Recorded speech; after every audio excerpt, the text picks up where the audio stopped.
Hello everyone, hey, in this video we are going to discuss how to install and use Copilot on Chromebook.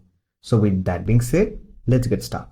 There is no official Copilot app for your Chromebook. However, there is a way by which you can use Copilot and also install PWA version of Copilot on your Chromebook.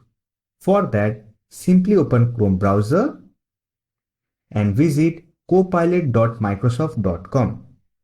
And here simply sign in with your Microsoft account in order to use Copilot on your Chromebook.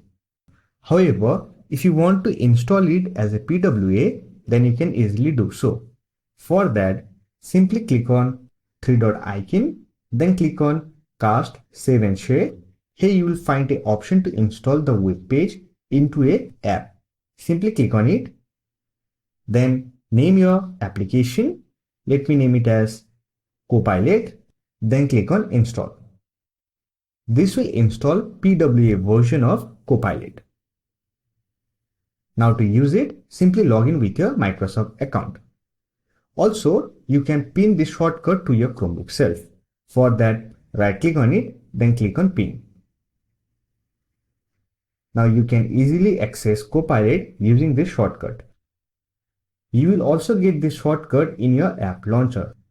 Click on App Launcher, look for Copilot and use this shortcut to open the PWA version of Copilot. So that's it for this video. Hope this video was helpful to you. If you found this video helpful, give it a like and subscribe to the channel for more videos like this. Bye for now. See you next video.